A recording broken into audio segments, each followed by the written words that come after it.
Doing the work even when you feel you aren't ready. So even when you feel you aren't ready for it, you can still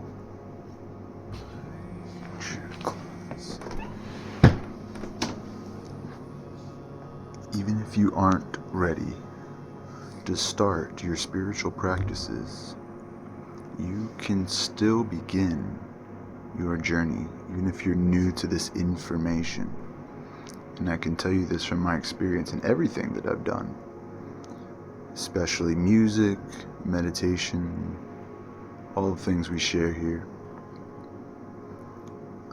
Essentially, the closer we get to self-realization is the sooner we get to that point where we can start to accomplish our goals, maybe a good way to look at it, without even having to be goal-oriented as much as society has programmed us to be. As human beings, we have this reward center called dopamine and all these other, you could say, pleasure chemicals within the body, as well as feel-good chemicals, and also other ones that are not so feel-good that can be caused through stress and all those other things, anxiety, everything else. That is natural for us to feel all these things. But our goal in yoga is to get further and further into the state of homeostasis, or balance, true balance of the hemispheres. I just made the video on the two hemispheres you can check out. Balancing the two hemispheres out of cognitive dissonance, because cognitive dissonance is very real. And it's one of the biggest things that can stop people on their spiritual path. Is you hear someone like me talking about all these things. I have all these videos, all these mantra meditations, all these things I've even mentioned multiple times. Just start with Om. Just start with the simple things. That Surya Namaskar for some asana, or some other variations of that. Warrior sequence is a good one. Or book a session directly with us if you want to get started with those types of exercises. But then we can also get deeper into understanding how each of us has a unique purpose, you could say, or unique incarnation, a unique realization. And while self-realization is the same for everyone in the final goal of being, and how this changes our body chemistry to move into the bliss and the healing frequencies, and learn to manage our stress in a conscious way rather than be controlled by it in everyday life. And that takes times and years of retraining our nervous system to react to certain things in a different way, or to respond even, to learn how to refrain, and also to learn how to use our energy in a conscious way. So all these things work together, again, when we're looking to deepen on our path, when we're looking to break through that central programming that we've been through for thousands of years, you could even say, as a species, as a humanity, as a collective, beyond identity and all those other things that we cast, but truly into the state of being. This is where, even if you don't have all your things together, even if you don't understand all the information yet, the way you can learn it is directly through the practice. It's directly through the understandings of how the Om, even I mentioned this just in another video, how the Om vibration literally contains all these sounds and frequencies together. So the universal consciousness can be found within this sound. So rather than waiting to understand it, try out these practices. We have all the meditations on the channel for that. Try out the different practices and don't just listen to them. Try chanting them, even when you aren't listening to them. Or if you need that background help and to get in tune, that is there for all the different frequencies.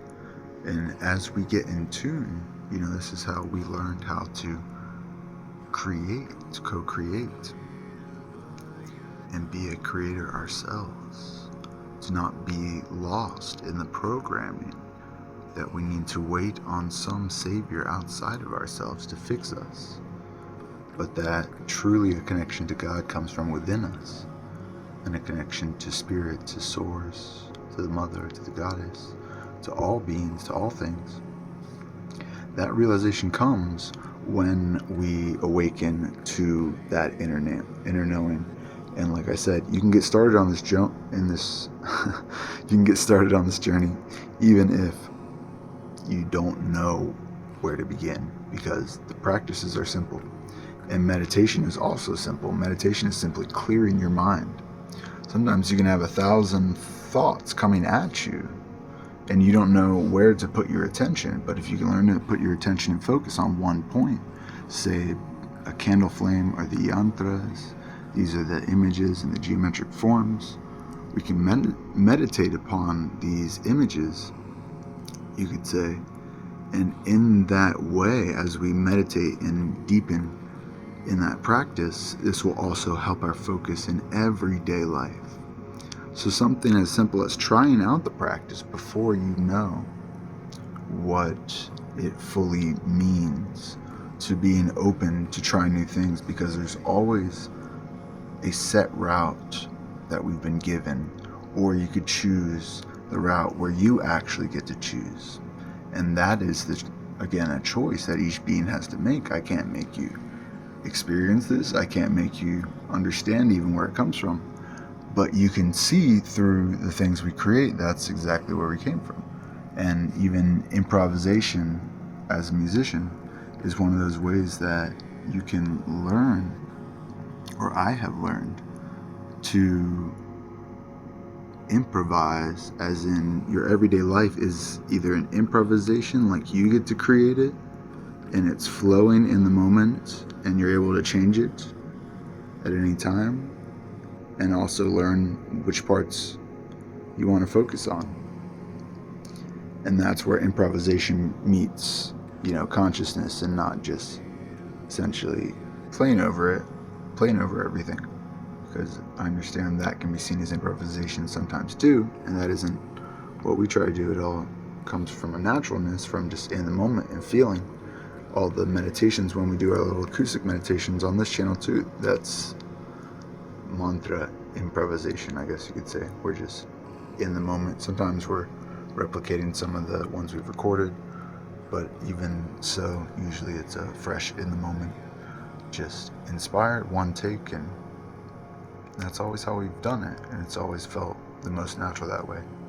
Still, sometimes taking time on the recording to get everything just right, but as we do that, we've learned that I didn't know how to record music, but essentially I got the tools for it, and once I had all the different tools to record with, and a microphone, and for my guitar, the Scarlett, the interface, that was a huge step towards just like, okay, I don't have a producer's degree, whatever you want to call that, but I can learn this skill, and I know it will help me start to understand the music that I'm creating better also. So as I did that, as I started recording, these parts need to be in time. I'm out of time if I don't count that a certain way. Learning how to fix things and create tempos and all of those different things led me to creating this mantra channel and Yoga Tantra Healing channel, where we share all these videos.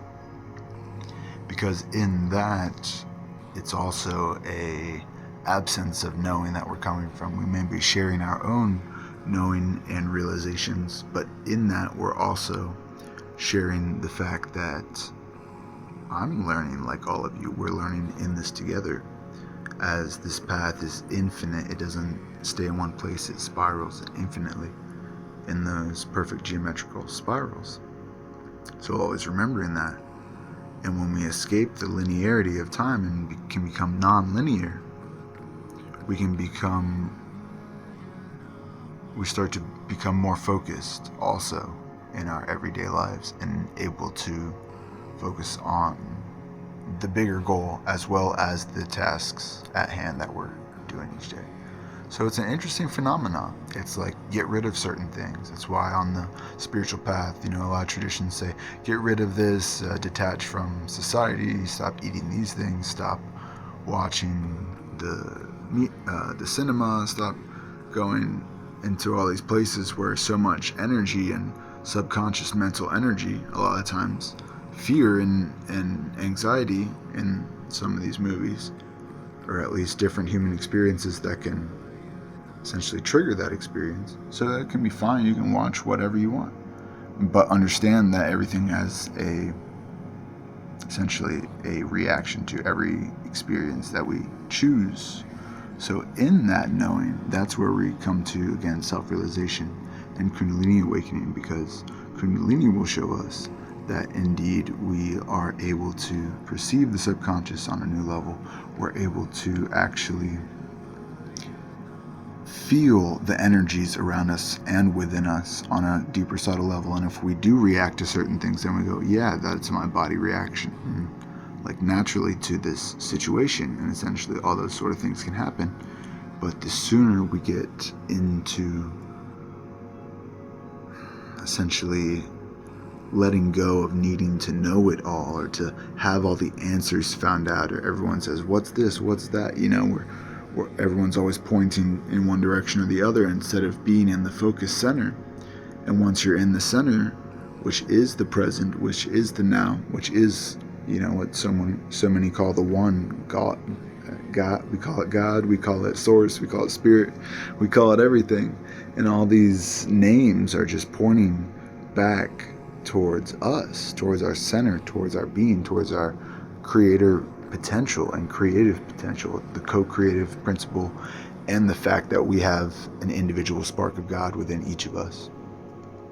And that part of us is truly where we begin to focus on, even in the mundane, even at work, even at the grocery store, even at the gas station. You can see, hey, I'm just living the regular life right now. I don't have to live this whatever spiritual persona life that is presented on the internet nowadays. And all these people create these masks and these costumes, and it's all cool, it's all fun and games.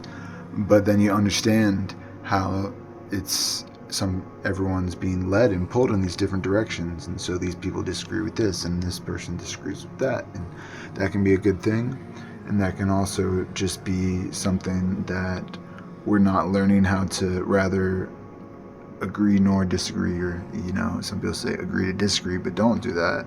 You could choose also the other route, to just not involve yourself in either of those sides, either of those polarities that are happening very obviously. And this is when you start to say, hey, yeah, I can do spiritual practices, I can learn about this. I was 17 when I started doing this stuff, 16 when I started reading books about it, and then 17, I was like, right as I turned 17, I was just like, yeah, I want to start practicing yoga and learning about all these different things, the metaphysical properties of crystals and the reality structure that's holding us together. And then you go, okay, it's not about the crystal, even if it was about me. It was about the crystals in me, and I have this geometric structure, and I need to get in tune with that. And that's the yantras, the meditations, all these different things. And then we start doing that, and then you start to see, wow, this reality is created a certain way. So what can we do as the individuals, whether or not, like I said, we think we have it all, or we've done all the cleanses and retreats and all the extra stuff that's just it's needed. But you can do it even with just the simple. I've spent maybe $100 or so for some different things I needed for cleansing for the fall time here, which is basically gonna keep my immune system boosted and all that sort of thing, which is just good for you, in time. Do cleanses, but you can spend a little bit of money. You don't have to go to some specific thing to have the know-it-all, be-all source of enlightenment or whatever, people talk about nowadays. So that's what's really cool about yoga and Kundalini awakening, is you start to realize all these outside sources are just pointing us back to ourselves, with the crystals, or the cleanses, and the retreats, and the exotic locations, and just whatever. All those things are great. The mountaintop views. We can't forget about the valley, and just the real everyday life, and going through things and learning from our mistakes and other people, and learning from each other, and trying to improve each day, and also being able to set boundaries and be like, okay, this is basically where I need to start creating more, instead of letting certain people be like, oh, you can't do that yet because you don't have all the gear, you don't have all the expensive stuff, you don't have a studio. And most people don't say that, because I tell them, I'm just like, yeah, just do all this stuff now. So it's different when, if you're just starting out and you see people creating, even videos and stuff, it can be intimidating. But don't just try to make a bunch of videos about it. But most people, like I said, like, you can't knock it. So even if people are thinking that, if they want to try to push back at certain things, you got to just understand that you can create as well. And then it's a natural experience. It's no longer division. So hopefully this video has been helpful, and I'm going to sign off now. Namaste.